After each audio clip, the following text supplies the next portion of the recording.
اعوذ باللہ من الشیطان الرجیم، بسم اللہ الرحمن الرحیم۔ خدا کے نام سے ہر چیز کا آغاز کرتا ہوں، خدا کے نام سے ہر چیز کا آغاز کرتا ہوں، اسی پہ بھروسہ ہے، اسی پہ ناز کرتا ہوں۔ میں ہوں آپ کا میزبان محمد سلیمان اور آپ دیکھ رہے ہیں بزم کہکشاں۔ بزم کہکشاں میں آج خصوصی نشست حیا ڈے کے حوالے سے ہم منا رہے ہیں۔ اس حوالے سے آج ہمارے ساتھ تشریف فرمائے حضرت علامہ مولانا مفتی سفیر احمد زیائی صاحب۔ سب سے پہلے مفتی سفیر احمد زیائی صاحب، میں آپ کا شکریہ ادا کرتا ہوں، اپنے قیمتی وقت میں سے ہمیں کچھ لمحات عنایت کیے۔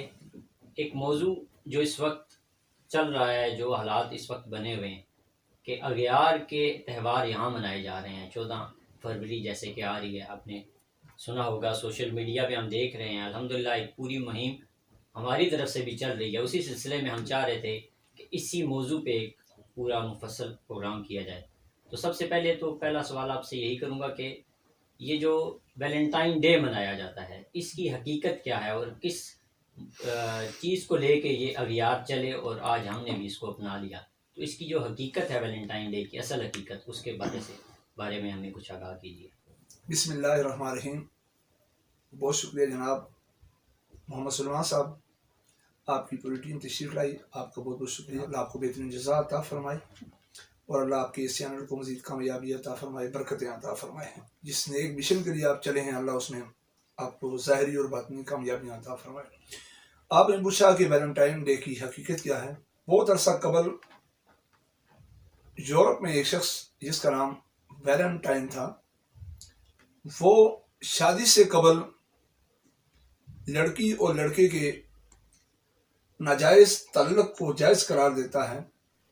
اس کی اس گنوانی حرکت کے اوپر وہاں کی حکومت اسے سزائے موت سناتی ہے۔ تو اس کی یاد میں یورپ کے وہ بے حیا معاشرہ، مادر پدر آزاد معاشرہ، وہ دن منانا شروع کر دیتا ہے۔ غیر مسلم وہ پھول لے کر، ریڈ کلر لے کر ایک دوسرے کو گفٹ پیش کرتے ہیں، پھر ان نے اس کی یاد منانا شروع کر دی۔ پھر اب رفتہ رفتہ یہ اسی طرح یہ بے حیا رسم پوری دنیا میں پھیلتی جا رہی ہے اور ہمارے معاشرے میں اس طرح بھی اس کا رواج شروع ہو چکا ہے۔ تو اس کی حقیقت جی جزاک اللہ۔ جیسا کہ آپ نے فرمایا، یہ جو آپ کی روایت آپ نے کوٹ کی، اس سے تو بالکل یہ واضح ہے کہ یہ اغیار کے تہوار ہیں، یہ اس سے دین اسلام کا کوئی تعلق نہیں۔ تو دین اسلام ہماری اس طرف کیا رہنمائی کرتا ہے کہ جو لوگ اغیار کے تہوار، یہ بھی اور اس کے علاوہ بھی جو نیو ایئر نائٹ اور یہ جتنے بھی تہوار ہیں اغیار کے جو اپناتے ہیں ہم، اس حوالے سے دین ہماری کیا رہنمائی کرتا ہے؟ بسم اللہ الرحمن الرحیم۔ قال النبی صلی اللہ علیہ وسلم من تشبہ بقوم فہو منہم۔ آقا کریم صلی اللہ علیہ وسلم نے ارشاد فرمایا، جو جس قوم کی مشابہت اختیار کرتا ہے وہ انہی میں سے ہے۔ اس وقت ہم اغیار کی نکالی میں اس قدر آگے جا چکے ہیں کہ ہمیں اپنے مذہب کا بھی پاس و لحاظ نہیں ہے۔ ہمیں یہ بھی سمجھ نہیں آتی کہ ہمارا دین ہمیں یہاں پر کیا درس دیتا ہے اور ہمیں دین کس چیز کا ہم سے تقاضا کرتا ہے۔ بحیثیت مسلمان ہم کوئی بھی ایسی رسم ادا نہیں کر سکتے جو ہمارے شریعت سے ٹکراتی ہو، چاہے وہ پتنگ بازی ہو، چاہے وہ نیو ایئر نائٹ ہو، یا اس طرح کی حیا سوز جو رسمیں ہیں، جس طرح ویلنٹائن ڈے ہے، یا اور کوئی بھی ایسی رسم جس کے اندر حیا کا جنازہ نکل جاتا ہو۔ تو ہم کوئی بھی ایسی رسم قطعاً ادا نہیں کر سکتے۔ ہمیں دین ہمارے اس چیز کی اجازت ہی نہیں دیتا کہ ہم کسی غیر کی طرف دیکھیں۔ ہمیں تو دیکھنا چاہیے سرکار دو عالم صلی اللہ علیہ وسلم کی طرف، ہمیں تو دیکھنا چاہیے صحابہ کرام رضوان اللہ علیہم اجمعین کی طرف، ہمیں تو دیکھنا چاہیے بزرگان دین کی طرف، ہمیں تو دیکھنا چاہیے اولیاء کرام کی طرف۔ ہمارے سامنے ان کی زندگیاں مشعل راہ ہیں۔ اگر ہم غیروں کی طرف دیکھ کر ان کی رسمیں منانا شروع کر دیں گے، ان کے طور اتوار منانا شروع کر دیں گے، تو اس میں ہمارے لیے تباہی ہے، بربادی ہے، ذلت ہے، رسوائی ہے، اس کے علاوہ کچھ بھی نہیں۔ جی بالکل، جس طرح آپ نے فرمایا کہ اس تہوار کا یا اس کے علاوہ کوئی بھی تہوار ہے، اسلام ہمیں اس کی اجازت نہیں دیتا۔ اس کا مطلب ہے معاشرتی، جسمانی، کسی لحاظ سے بھی جو انسان کے لیے نقصان دہ ہے، ہمیں سنت شریعت اس سے روکتی ہے۔ تو یہ جو شریعت نے ہمیں ان تہوار منانے سے روکا ہے، تو ان تہوار منانے کے منفی اثرات یقیناً ہمارے معاشرے پہ مرتب ہوتے ہیں۔ ان منفی معاشرتی جو اثرات ہیں ان کا احاطہ کیجیے اور ان کا سد باب کیسے کیا جا سکتا ہے؟ محترم سلمان صاحب نے پوچھا کہ معاشرے کے اندر جب بگاڑ پیدا ہو جائے، بے روی عام ہو جائے، تو ان کا سد باب کیسے ممکن ہے؟ تو قرآن ہمارے پاس ایک بہترین نمونہ ہے عمل کرنے کے لیے. قرآن سے ہم رہنمائی حاصل کر کے اپنی زندگی کو بہتر سے بہتر کر سکتے ہیں. پھر اس کے بعد نبی پاک صلی اللہ علیہ وسلم کی سیرت طیبہ، لقد کان لکم فی رسول اللہ اسوۃ حسنہ. ہم آقا علیہ الصلوۃ والسلام کی سیرت مبارکہ سے ہم سبق حاصل کر کے ہم اس معاشرتی بگاڑ کو ختم کر سکتے ہیں. اور یہ تمام جو حیا سوز اس طرح کی جاہلانہ رسمیں ہیں، ہم ان کے اوپر رکاوٹ پا سکتے ہیں. بحیثیت مسلمان ہمارے حکمرانوں کو، ہمارے قانون نافذ کرنے والے ادارے ہیں ان کو، ہماری انتظامیہ کو، ہمارے علماء کو، ہمارے ٹیچرز کو، ہمارے صافی برادری کو، ہمارے اسلام پسند لوگوں کو ہمیں اس میں ہمارا کردار ادا کرنا چاہیے. اس کے لیے ہمارے کردار یہ ہونا چاہیے کہ ہم ایسی محافل کا اور ایسی پروگرامز کا انعقاد کریں جہاں پہ ہمیں اپنے نوجوان نسل کے کردار کو سنوارنے کے لیے اور ان کی کردار سازی کے لیے ہمیں محنت کریں. ہم ان ہستیوں کا کردار اجاگر کریں کہ جنہوں نے اس معاشرے کے اندر اہم کردار ادا کیا ہے. بہت سارے ہمارے دیگر طبقے کے افراد کے کردار ہیں، ہم لوگوں کے سامنے رکھیں. ہم ایسے پروگرام ترتیب دیں اور ان پروگرامز کے اندر لوگوں کو متاثر کریں، دین کی طرف ہم انہیں راغب کریں. اور وہ ہر سطح پہ ہونے چاہیے، صرف مساجد تک نہیں بلکہ ہر جگہ اس کا انعقاد کیا جائے. اگر کوئی کالج ہے تو وہاں پہ بھی، یونیورسٹی ہے تو وہاں پر بھی، اور اس کے علاوہ کوئی اور دیگر ایسی جگہ ہے تو وہاں پر بھی اس دن پروگرام کیے جائیں. میں تو یہ سمجھتا ہوں کہ جب ایسے حیاسوز دن آ جائیں، جیسے 14 فروری کا دن ہے، وہاں پر ہم دیکھتے ہیں کہ کالج کے اس کے باہر اور یونیورسٹیز کے باہر اس طرح کی بے حیائی کا ارتکاب ہوتا ہے، ہر بے غلطی وہاں پر ہوتی ہے. تو میں یہ کہوں گا کہ وہاں پر ہمیں ایسے کوئی پروگرام وہاں پر جا کر کرنے چاہیے، وہاں پر ہمیں جا کے کر دینا چاہیے کہ تاکہ لوگ آ کر اس طرف آ کر بیٹھیں. وہاں پر اس طرح کے لیکچر ہونے چاہیے تاکہ جو نوجوان نسل ہماری بے روی کی طرف جا رہی ہے اس بے روی سے باز آ جائے. قانون نافذ کرنے والے ادارے بھی اپنا کردار ادا کریں اور ملکی سطح پر بھی ہر جگہ پر بھی اس کا انعقاد کیا جائے، اور اس کے لیے ان غلط کاموں کے لیے، سدباب کے لیے، ان کو روکنے کے لیے کردار ادا کریں تو انشاءاللہ ہمارا معاشرہ بگاڑ سے، برائی سے، تباہی سے بچ جائے گا انشاءاللہ. جی بالکل، جیسے آپ نے کہا کہ معاشرے کے ہر فرد کو اس کے حوالے سے کردار ادا کرنا پڑے گا. اور کہا جاتا ہے کہ جب ایک مرد اگر بگڑے تو وہ شاید ایک فرد ہوتا ہے، لیکن اگر ایک عورت اپنے دائرے سے نکلے تو وہ پورے معاشرے کے لیے بگاڑ کا باعث بنتی ہے. لیکن اس دور کی عورت کے لیے جو بہترین نمونہ کائنات میں بی بی پاک سلام اللہ علیہ، ان کی ذات پاک ہے، جس نے آپ نے کہا نا ایک شخصیت پیش کی جائے کہ یہ کردار ہے، تو عورتوں کے لیے اس سے بہترین کردار کوئی نہیں کائنات میں. تو ان کے کردار کے حوالے سے کچھ. اللہ اکبر، اللہ اکبر، سبحان اللہ، ماشاء اللہ. سلمان بھائی، آپ نے کس ہستی کا نام لے لیا؟ وہ عظیم ہستی جس کے ذکر سے اور ہمارے دلوں کو سکون پہنچتا ہے، وہ سیدہ طیبہ طاہرہ عابدہ زاہدہ سیدہ پاک سیدہ فاطمہ الزہرا سلام اللہ تعالی علیہا. وہ عظیم ہستی جو پوری کائنات کے لیے مشعل راہ ہیں. کہ اللہ نے بنی نوع انسانیت کے اندر سے 4 خواتین کو بڑا مقام دیا. سیدہ مریم سلام اللہ تعالی علیہ کو اللہ نے بڑا مقام دیا. سیدہ آسیہ سلام اللہ تعالی علیہ، ان کو اللہ نے بڑا مقام دیا. پھر اللہ کریم نے نبی پاک صلی اللہ علیہ وسلم کی زوجہ اول محسن کائنات سیدہ خدیجہ الکبریٰ سلام اللہ تعالی علیہ کو اللہ نے بڑا مقام دیا. پھر ان سب سے بڑا مقام اللہ کریم نے سیدہ طیبہ طاہرہ سیدہ فاطمہ الزہرا سلام اللہ تعالی علیہ کو دیا. اور اتنا بڑا مقام ہے کہ بروز معاشر آپ کے بارے سے حکم ہوگا، رب کریم اپنی پوری مخلوق کو میدان معاشر میں حکم دے گا کہ سب اپنی گردوں کو نیچے کر دیں، اپنی آنکھوں کو بند کر دیں، میرے محبوب کی شہزادی گزر رہی ہے. ایک تو ان کو مقام و مرتبہ کی وجہ سے، اور دوسرے ان کے حیا کی وجہ سے، ان کے پردے کی وجہ سے، کہ تاکہ وہ جب گزرنا چاہیں تو ان کے اوپر کسی کی نگاہ نہ پڑے. ایک روایت میں 70 ہو رہے ہیں اور دوسرے بار میں 70,000 ہو رہے ہیں آپ کے ارد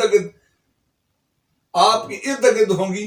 آپ ان کے جرمٹ میں جا رہی ہوں گی، یہ فقط ان کی حیا کی وجہ سے تھا کہ انہوں نے زندگی بھر ایسے حیا کیا کہ آخری وقت آتے ہیں حضرت اسما بنت عمیس رضی اللہ تعالی عنہ آخری وقت آپ کے پاس تشریف فرما ہیں تو آپ پریشان سی ہیں. تو آپ نے پوچھا فاطمہ آپ کے اس وقت پریشان ہونے کی وجہ کیا ہے؟ تو آپ نے فرمایا مجھے فکر یہ ہے، پریشانی یہ ہے کہ جب میرا جنازہ اٹھے گا تو میرے جنازے کے اوپر کسی کی نگاہ نہ پڑ جائے. تو اسما بنت عمیس فرماتی ہیں کہ میں حبشہ میں رہ کے آئی ہوں، تو میں نے وہاں پر ایک طریقہ دیکھا ہے کہ جب عورتوں کا جنازہ اٹھتا ہے تو وہ اپنی چارپائی کے اوپر کھجور کے پتے ڈال دیتے ہیں، اس میں اوپر کا بدن مزید چھپ جاتا ہے. تو سیدہ کائنات نے فرمایا اسما ذرا مجھے کر کے بتاؤ. تو سیدہ حضرت اسما بنت عمیس رضی اللہ تعالی عنہ لے کر آتی ہیں، کھجور کے پتے لائیں اور پھر اس طرح ڈھانپ کر بتایا. تو سیدہ جو پریشان تھی فوراً خوش ہو جاتی ہیں، کہتی ہیں یہ طریقہ بہت اچھا ہے، جب میرا جنازہ اٹھے تو اسی انداز میں اٹھانا. میری بچیاں آج حیا کو بھول گئیں. سیدہ کائنات جو پوری آپ جنت کی عورتوں کی سردار ہیں، ان کا حیا تو دیکھیے، خوف خدا تو دیکھیے، اللہ سے تعلق تو دیکھیے، اور آپ ایک امام الانبیاء کی شہزادی بھی ہیں، مولا علی کی زوجہ بھی ہیں، جنت کے وارثوں کی ماں بھی ہیں، خود جنت کی وارثہ بھی ہیں، پھر بھی حیا یہ ہے، خوف خدا کیا ہے. آپ فرماتی ہیں کہ میرا جنازہ رات کے پہر اٹھا دینا، رات کے اندھیرے میں اٹھانا، تاکہ میرے چرپائی پہ میرے جنازے پہ کسی کی نگاہ نہ پڑے. سیدنا بکر صدیق رضی اللہ تعالی عنہ نے سیدہ کائنات کا جنازہ پڑھایا. رات کی تاریکی میں جنازہ اٹھایا جاتا ہے. وہ سیدہ فاطمہ زہرا سلام اللہ تعالی علیہا، یہ ان کی حیا کی وجہ سے. میری بچیوں کو تو یہ کردار ان کو فالو کرنا تھا جو جن کی سفارشیں اور جن کی عزت سے انہوں نے جنت میں داخل ہونا تھا. تم مرد کی طرف کیوں دیکھتی ہو؟ اگر تم نے دیکھنا ہے تو سیدہ عائشہ کی طرف دیکھو، اگر تم نے دیکھنا ہے تو سیدہ فاطمہ زہرا سلام اللہ تعالی علیہا کی طرف دیکھو، اگر تم نے دیکھنا ہے تو سیدہ خدیجہ الکبریٰ کی طرف دیکھو، رابعہ بصری کی طرف دیکھو، جن کو دیکھنے سے تمہیں دنیا میں بھی عزت ملے گی اور بارگاہ خدا میں اور بارگاہ مصطفیٰ میں بھی تمہیں عزت ملے گی. جزاک اللہ. جیسے آپ نے کہا آخر میں چند اشعار میری نظر سے گزرے اور اسی پہ آپ سے توجہ چاہوں گا کہ ہمارے ملک میں عریانیت اب رقص کرتی ہے، جسے دیکھو وہ مغرب کے ہی نغمے گنگناتا ہے، جسے تہذیب مشرق سے حیا نفرت ہے وہ سن لے، اے مغرب میں تو سورج بھی جا کے ڈوب جاتا ہے، ارے مغرب میں تو سورج جا کے ڈوب جاتا ہے. اسی حوالے سے میں چاہوں گا کہ 14 فروری کے حوالے سے آپ خصوصی پیغام اگر کچھ نہ دینا چاہیں تو ضرور. اپنی ملت پر قیاس اقوام مغرب سے نہ کر، خاص ہے ترکیب میں قوم رسول ہاشمی. اب میں تمام والدین سے ہاتھ جوڑ کر التجا کرتا ہوں، خدا را کردار ادا کیجیے، اپنی ذمہ داریوں کا احساس کیجیے. یہ اولاد آپ کی ہے، بروز محشر آپ سے پوچھا جائے گا. کلکم راع و کلکم مسئول عن رعیتہ، حدیث پاک کی روشنی میں آپ گھر کے سربراہ ہیں. بہت اچھا آپ نے ان کو سہولیات دی، اچھا کیا آپ نے اچھے سے اچھی یونیورسٹی میں، کالجز میں، اسکولز میں ان کو پڑھایا، بہت اچھا کیا. ان کو جو ضرورت پڑتی تھی آپ نے لے کر دیا، اعلیٰ قسم کا موبائل آپ نے لے کر دیا ہے، گاڑی اچھی چاہیے تھی لے کر دی ہے، ہر ضرورت آپ ان کی پوری کی ہے. سب کچھ کرنے کے باوجود بھی آپ پہ کچھ ذمہ داری عائد ہوتی تھی، آپ نے کیا وہ پوری کی ہے؟ ہر چیز دے کر آپ نے چیک اینڈ بیلنس کا جو آپ پہ ذمہ داری تھی آپ نے اس کو بالکل اس سے آپ نے کوتاہی کی ہے. آپ نے آنکھیں بند کر لی ہیں. گھر میں آپ موجود ہوتے ہیں، آپ کا بچہ چھت پہ پتنگ بازی کر رہا ہوتا ہے، آپ گھر میں موجود ہوتے ہیں، اسی گھر میں آپ کا بیٹا اور آپ کی بیٹی انٹرنیٹ کا فوش استعمال کر رہے ہوتے ہیں. آپ کے ساتھ بیٹھے ہوئے چیئر کے اوپر آپ کی بیٹی غیر مرد سے ماہ میں گفتگو ہوتی ہے، آپ کو پتہ نہیں ہوتا. آپ کا بیٹا آپ کے ساتھ بیٹھے ہوئے اپنی بک کے اندر موبائل رکھ کے یوز اور غیروں سے گپے مار رہا ہوتا ہے، جو شرعی طور پر کسی طور پر جائز نہیں ہے. آپ اسے ماڈرنزم سمجھیں، آپ اسے کچھ بھی سمجھیں کہ آپ اپنے اولاد کی بے حیائی کے اوپر خاموش ہو جاتے ہیں شریعت آپ کو دیوس کہتی ہے۔ میرے آقا علیہ السلام نے فرمایا 3 اشخاص جنت کی خوشبو کو بھی نہیں سونگھ سکتے، ان میں سے ایک وہ ہے جسے دیوس کہا گیا ہے، اور دیوس وہ ہے جو برائی کو دیکھ کر اپنے گھر میں، اپنی اولاد میں، اپنے زوجہ میں، اپنے بچوں میں، اپنی بچیوں میں برائی کو دیکھ کر خاموش رہے۔ دیوس نہ بنیے، کردار ادا کیجیے۔ روکتے 14 فروری کو اپنے اولاد کو اسکول جانے سے، اپنی بچی کو کالج جانے سے روک دیں، اپنے بیٹے کو پھول خریدنے سے روک دیں۔ آج آپ کا بیٹا کسی کی بیٹی کو پھول دے رہا ہوگا تو میں آپ کو قرآن و حدیث کا نچوڑ بیان کر رہا ہوں کہ شام کو آپ کی بیٹی بھی کسی سے پھول لے کے آ رہی ہوگی۔ جو کسی کی گھر کو تباہ کرنے کی کوشش کرتا ہے اس کا گھر تباہ و برباد ہو جاتا ہے۔ میں پوری ذمہ داری سے ہاتھ جوڑ کر التجا کرتا ہوں، محترم والدین کردار ادا کریں۔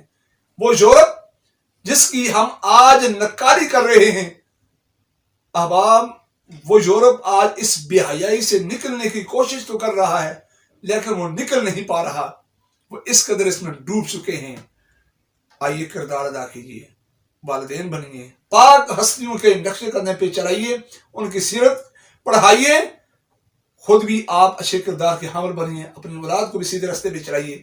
اللہ ہم سب کا حامی و ناصر ہو، اللہ ہماری نسلوں کو بھی بے حیائی سے محفوظ رکھے، اللہ ہماری نسلوں کو بھی حیا کا نور عطا فرمائے، اللہ ہمارے بچوں کو حسنین کریمین سلام اللہ تعالی علیہما کا کردار ادا فرمائے، اللہ ہماری بچیوں کو سیدہ خاتون جنت سیدہ طیبہ طاہرہ سیدہ فاطمہ زہرا سلام اللہ تعالی علیہا کی چادر تطہیر کا صدقہ اللہ انہیں حیا کا نور عطا فرمائے، اللہ سیدہ عائشہ صدیقہ رضی اللہ تعالی عنہ کی پاکیزگی کا صدقہ، طہارت کا صدقہ اللہ ہماری بچیوں کو حیا کا نور عطا فرمائے، اللہ ہم سب کا حامی و ناصر ہو، اللہ اس چینل کو بزم کہکشاں کو کامیابی و کامرانی عطا فرمائے، اللہ انہیں صحیح معنوں میں دین کا کام کرنے کی توفیق نصیب فرمائے، اللہ ان تمام دوستوں کو، محترم جناب محمد سلیمان صاحب، حضرت مولانا قاری محمد مبین زئی صاحب، حافظ محمد عتیق قریشی صاحب تشریف لائے، اللہ سب کو برکتیں عطا فرمائے۔ والسلام علیکم ورحمۃ اللہ وبرکاتہ۔ جزاک اللہ۔ میں آخر میں آپ کا انتہائی مشکور ہوں، بزم کہکشاں کی پوری ٹیم کی جانب سے آپ نے اپنا قیمتی وقت اسی جو موضوع ہے اس پہ آپ نے عنایت کیا۔ یہ تھے حضرت علامہ مولانا مفتی سفیر احمد زئی صاحب، میں آپ کا انتہائی مشکور ہوں، آپ نے پروگرام دیکھا اور آخر میں اپنے خیالات کا اظہار ضرور کیجیے گا۔ جزاک اللہ خیر۔